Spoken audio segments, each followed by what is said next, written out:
ओम नमः शिवाय। भक्तों जो हमारे परिवार में से किसी की अकाल मृत्यु हो जाती है या हमारे पड़ोस में से या किसी रिश्तेदारी में से अगर अकाल मृत्यु हो जाती है, अकाल मतलब जो कोई फांसी लेके मरता है या नहर में कूद के या फिर किसी भी कारण से जिसने अपने आप ही जान गंवा दी हो, अगर ऐसी कोई मृत्यु हो जाती है तो वो आकर हमारे ही परिवार को क्यों तंग करता है।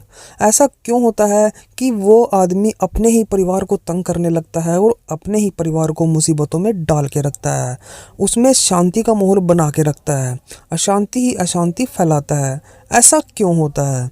तो आज की इस वीडियो में हम इसी बारे में बात करेंगे, क्योंकि कई भक्तों के सवाल आते हैं कि जी हमारा भाई इस उम्र में चला गया था, हमने अपने भाई की पूरी सेवा की थी, लेकिन उसके बाद भी वो हमें तंग करता है, ऐसा क्यों हो रहा है? सेवा भी करे और बाद में तंग भी हो, ये तो बहुत गलत बात है, ऐसा वो बोलते हैं।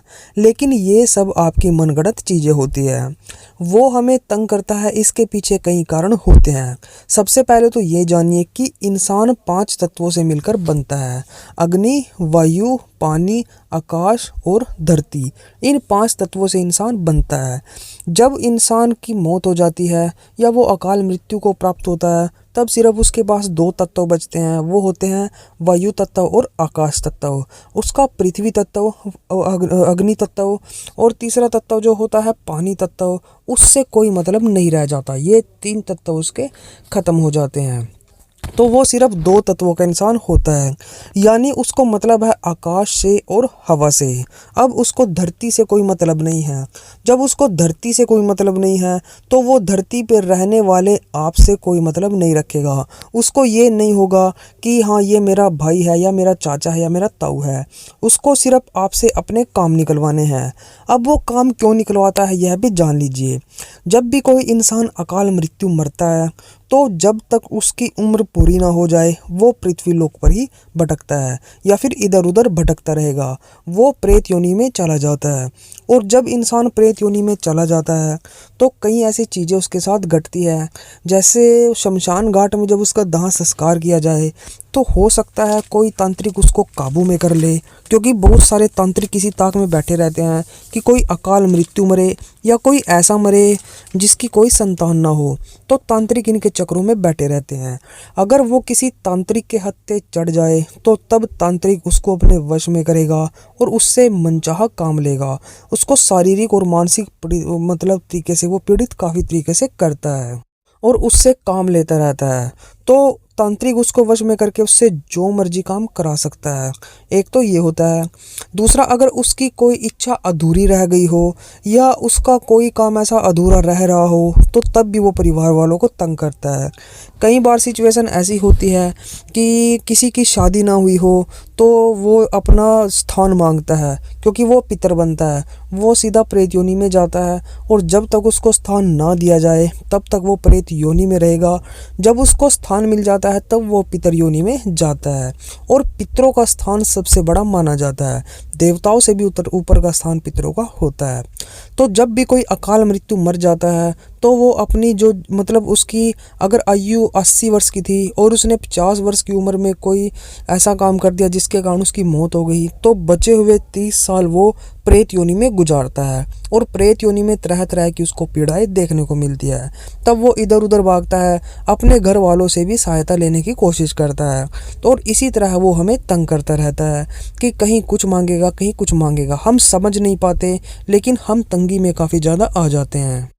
प्रेत हमेशा आदमी को तंग ही करते हैं, वो आदमी को कभी भी सुख नहीं दे सकते हैं।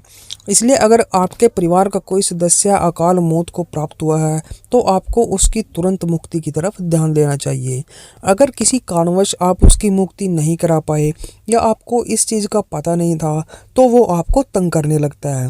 तंग करना जैसे मतलब अगर कोई इंसान आपके घर से बाहर गया और वो इधर उधर कोई ऐसी वैसी हरकत करके आया, जैसे ड्रिंक करके आया या फिर कोई चिकन वगैरह खा के आया या शमशान के पास से आया, कोई मिठाई खा के आया, किसी चौक चौराहे के पास से आया, तो वो प्रेत जो आपके घर का है वो उसके साथ लग जाएगा। और अगर उसके साथ लग गया तो वो आपके घर भी आ जाएगा। आपके घर के पितर ऑटोमेटिक ऐसे कमज़ोर हो जाते हैं, क्योंकि जब आपके ही घर का कोई अकाल मृत्यु को प्राप्त हो रहा है और आपने उसका स्थान भी नहीं दिया, उसकी मुक्ति भी नहीं कराई, तो फिर वो तो अब ऐसे ही घूमेगा। उसमें जो है आपके पितर कुछ भी नहीं कर पाएंगे और आपके पितरों के कारण उसको आसान से आपके घर में एंट्री मिल जाएगी। जहाँ वो आपके घर में एंटर हुआ उसके बाद हुड़दंग मचाना वो शुरू करेगा, घोड़ा गाड़ी में दिक्कत करेगा, आपकी जो है नौकरी व्यापार को बिल्कुल ही बंद कर देगा, आपके घर में अशांति का माहौल बनाएगा, रोग पनपने लगेंगे, घर में अलक्ष्मी का वास हो जाएगा, तरह तरह की पीड़ाएं आपको देता है। तब शुरू होती है इसकी असली कहानी। वो आपको हर तरह से दुख देता है और कहते हैं कि अपनों को ही तंग करेगा, इसलिए वो आपके घर में ही आता है। तो आपको, अगर आप ऐसी सिचुएशन में फंसे हुए हो, तो आपको चाहिए कि आप किसी अच्छे से भगत के पास जाकर पूछा लें कि हमारे घर में ऐसी क्या प्रॉब्लम चल रही है जिसके कारण ये दिक्कतें हो रही हैं। कई बार तो वो आपके घर के किसी सदस्य को एक्सीडेंट में मौत तक भी करवा सकता है। ये बहुत खतरनाक चीज़ होती है, इसलिए आप इसको हल्के में बिल्कुल भी ना लें। आप किसी अच्छे भगत से जाके यह तो पूछा लगवाए कि किस कारण हमें यह दिक्कत हो रही है। अगर ऐसी दिक्कत आपको हो रही है और आपके घर में कोई अपने ही आपको तंग कर रहा है, तो सबसे पहले उसकी मुक्ति कराएं। आप किसी पंडित जी से सलाह लेकर अच्छे से मुहूर्त में जो है उसका स्थान बनवाएं। उसका स्थान आप अपने खेतों या घर की छत पर बना सकते हैं। उसका स्थान बनवाएं। स्थान बनने के बाद जैसे ही उसका स्थान बन जाएगा तो वो अपने आप शांत होता चला जाएगा। स्थान बनने के लिए आप 5 से 7 ईंटों को, पंडित जी आपको बता देंगे, 5 से 7 ईंटों को आपने पूजा करके कलावा बांध के उसको हल्दी से टीका लगा के और उसके साथ एक नारियल आपने रख देना है। उसकी पूजा करनी है और बोलना है कि फ़लानी फ़लानी तारीख को हम आपको हरिद्वार लेके जाएंगे, वहाँ आपको स्नान करा के लेके आएंगे और स्नान करा के आने से अगले दिन हम आपका जो है स्थान बना देंगे। पूरा पूजा पाठ विधिवत हम आपको स्थान देंगे। आप कृपा करके शांत रहो, हम आपको जो है बिल्कुल अच्छी तरीके से स्थान देंगे। आप बिल्कुल भी टेंशन मत लो। ऐसा आपको करना है और इतना आप उसको स्थान ना दे, इतना आपने उसकी हर रोज़ पूजा करनी है। पूजा करने में ज़्यादा कुछ नहीं है, जैसे हर रोज़ गए और उसको हाथ लगा के बस नमस्कार कर लिया, इतना आप कर सकते हो। और जैसे ही उसका टाइम आपने जो मर्जी मतलब उसको दे रखा है कि इस तारीख को हम आपका स्थान बनाएंगे, तो उस तारीख को आपने उसको स्थान दे देना है। पंडित जी विधिवत पूजा पाठ हवन करके उसको स्थान देंगे। उसके बाद आपके घर में ये ऐसी ऐसी चीज़ें होनी बंद हो जाएंगी, क्योंकि वो प्रेत योनि से पितरलोक में चला जाएगा। जिस दिन आप उन ईंटों को हरिद्वार में स्नान कराओगे, उसी दिन से आपको अपने हृदय के अंदर, अपने मन के अंदर एक ऐसी शांति का अनुभव होगा, एक ऐसी ठंडक का अनुभव होगा, आपको लगेगा कि आपने कुछ किया है। उसी टाइम से आपका जो वो प्रेत योनि में प्रेत घूम रहा था वो पितरलोक में चला जाएगा और पितरलोक में जाके फिर वो आपका ऐसे साथ देगा जैसे उसने आपको गिराने में मतलब भूमिका निभाई थी, वैसे ही वो आपको फर्श से अरश तक लेके जाएगा, आसमान की बुलंदियों तक आपको लेके जाएगा। इतना मजबूत आपको वो कर देगा। तो आपको इस चीज़ का ज़रूर ध्यान रखना है। वीडियो अच्छी लगी वीडियो को लाइक करें और हमारे चैनल को सब्सक्राइब करें और भी अच्छी अच्छी वीडियोज़ के लिए आप हमारे साथ बने रहें। तो चलिए आज की वीडियो में बस इतने ही, मिलते हैं हमारी एक न्यू वीडियो के साथ।